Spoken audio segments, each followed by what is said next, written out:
के भव्य road show की ये तस्वीर दरअसल राजनाथ सिंह लखनऊ से लोकसभा प्रत्याशी और इस बार प्रयास यही कि हैट्रिक लगाई जाए इस सीट पर।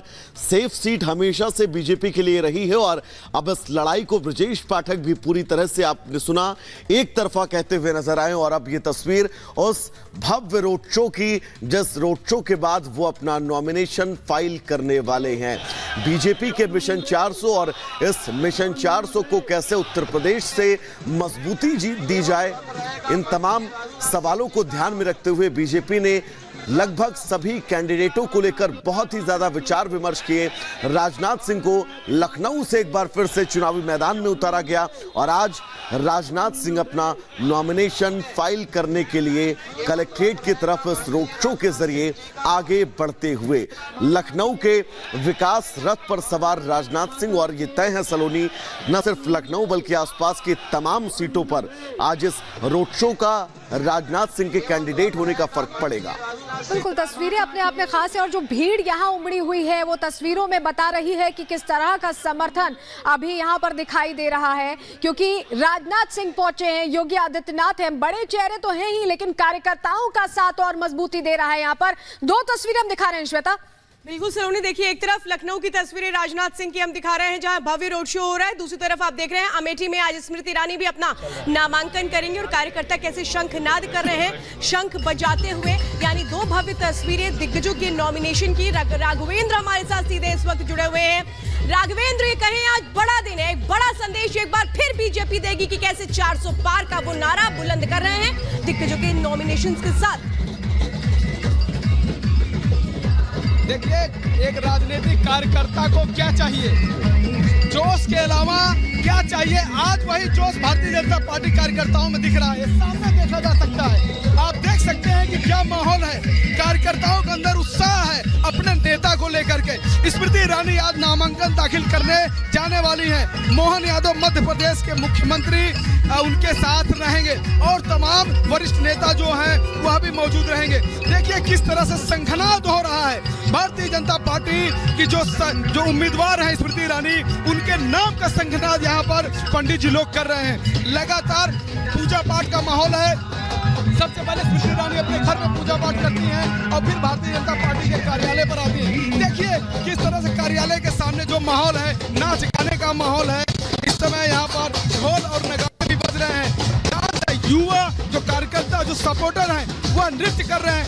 इस तरह का डांस आप शादी समारोह में ही देखा करते होंगे, लेकिन यहाँ पर युवा अपने नेता के लिए नाच रहे हैं। इसी जोश की बात मैं कर रहा हूँ। यही जोश आज जो भारतीय जनता पार्टी के कार्यकर्ता में है, यही जीत भी दिलाती है। यही जोश जो है वह पोलिंग बूथ तक लोगों को ले जाता है। कहीं न कहीं स्मृति ईरानी आज तीसरी बार नामांकन दाखिल करने जा रही हैं अमेठी से।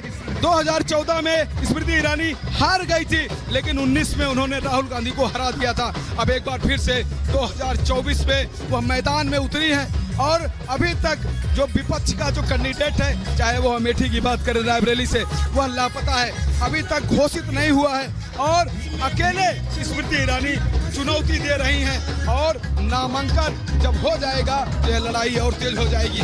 आखिर हम कुछ लोगों से भी बात करते हैं कि यहाँ के युवा क्या सोचते हैं, क्या कहेंगे भैया? भैया हमारे करेंगे स्मृति ईरानी नामांकन करने जा रही है। जी जी, क्या हुआ? आपकी आवाज सुनाई नहीं दे रही। क्वेश्चन क्या है? नामांकन करने जा रही है आज स्मृति ईरानी दीदी जी नामांकन करने के लिए जा रही हैं। अपने पूरे भारी सपोर्ट की तरह पूरे अमेठी की तरफ से उनको ये दोबारा लग रहा है, पूरी लहर लग रही है, क्योंकि ये साफ साफ देखने से लग रहा है कि जो हमारे यहाँ पे पहले सांसद हुआ करते थे, कांग्रेस से सांसद हुआ करते थे राहुल गांधी जी, आज वायनाड चले गए हैं। अभी तक आज दीदी जी का नामांकन है, लेकिन अभी तक उन्होंने अमेठी में अपने चरणों को नहीं रखा हुआ है। और मुझे लगता है कि इस बार स्मृति ईरानी जीतेंगी, बहुमत है एकदम। यहाँ स्मृति ईरानी अमेठी में जीतेंगी, परिवारवाद जातिवाद नहीं चल पाएगा। और सेंटर में 10 साल से देश को एक मजबूत नेतृत्व मिला है, स्थिरता मिली है, न केवल राजनीतिक स्थिरता नीतियों के बारे में और विकास के कार्यक्रमों के बारे में भी स्थिरता मिली है। अब इंडी अलायंस अगर ये कहता है कि एक साल शरद पवार बनेंगे, एक साल ममता जी बनेगी, एक साल स्टालिन बनेंगे, कुछ बचेगा तो राहुल जी बन जाएंगे, इस तरह से देश नहीं चलता है।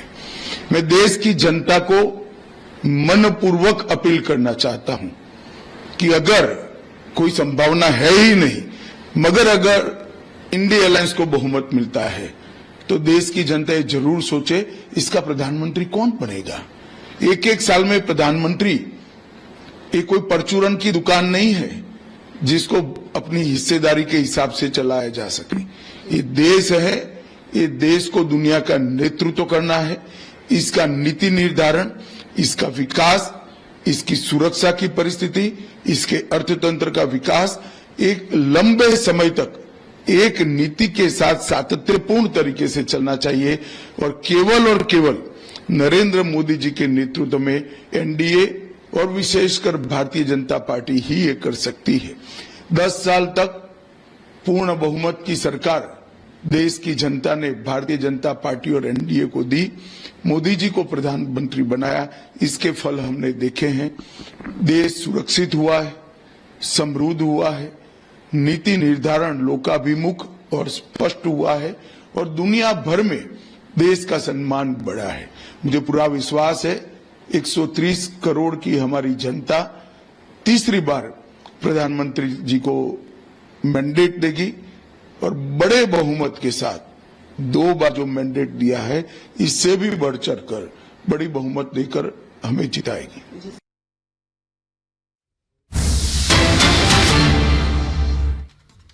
तो आपको बता दें, स्मृति ईरानी आज अपना नामांकन दाखिल करने जा रही हैं। आज स्मृति ईरानी एक तरफ अपना नामांकन दाखिल करेंगे अमेठी से, तो दूसरी तरफ राजनाथ सिंह लखनऊ से अपना नामांकन दाखिल करेंगे। स्मृति ईरानी जो लगातार अमेठी की जनता को यकीन दिलाने में एक तरह से हर दिन कोशिशें कर रही हैं। अपना घर भी उन्होंने लिया और ये बताया कि कैसे वो बाहरी नहीं है बल्कि अमेठी की ही है। बिल्कुल, हमारे साथ राघवेंद्र और लखनऊ से अनामिका काली इस वक्त जुड़ी हुई हैं, लेकिन सबसे पहले राघवेंद्र, हम आप ही के पास आना चाहेंगे। तस्वीर आपने शंखनाद की दिखाई अमेठी की धरती से, क्या इस शंखनाद को बीजेपी के मिशन 400 पार की पहली और मजबूत नींव माना जाए और लोगों से बातचीत करेगा कि वहां पर लोगों का क्या कुछ कहना है? बिल्कुल राघवेंद्र, आपके पास लौटेंगे। अनामिका भी हमारे साथ जुड़ी हुई है। अनामिका, भव्य रोड शो जिसकी तस्वीर भी हम लगातार अपने दर्शकों को दिखा रहे हैं। लखनऊ की सीट बीजेपी के लिए हमेशा से सेफ जोन रही है, लेकिन इस बार वहां के समीकरण कैसे हैं और इस वक्त माहौल क्या है, दिखाइएगा अनामिका।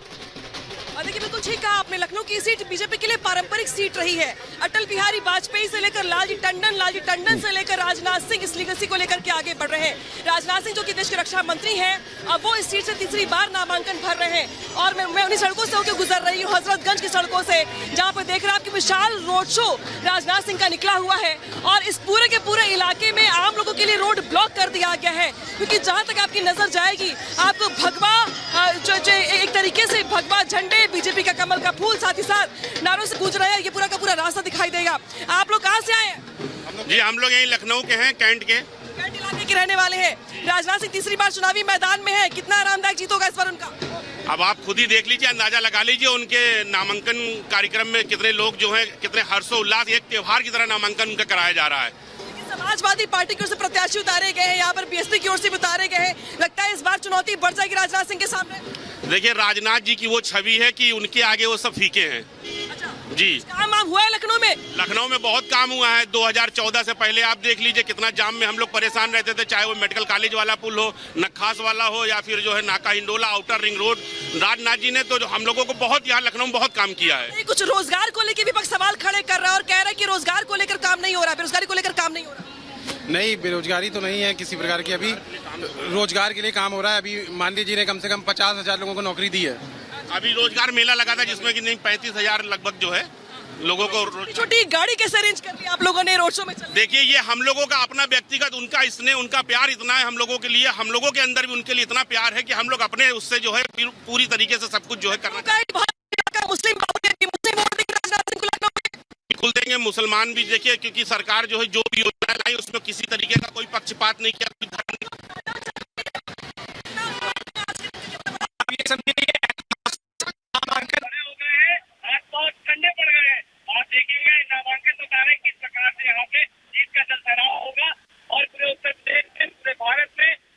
उत्तर प्रदेश में, पूरे भारत में माननीय राजनाथ सिंह जी बहुत अधिक संख्या में, सबसे बड़ी संख्या में यहाँ से मतदान पा करके विजय प्राप्त करेंगे और भारत के रक्षा मंत्री के रूप में या भारत सरकार में अपना स्थान ग्रहण करेंगे। यहाँ पे जो लोग हैं वो पैदल भी चल रहे हैं, कुछ गाड़ियों से भी हैं, लेकिन चूंकि जो काफिला है वो काफी आपको आगे दिखाई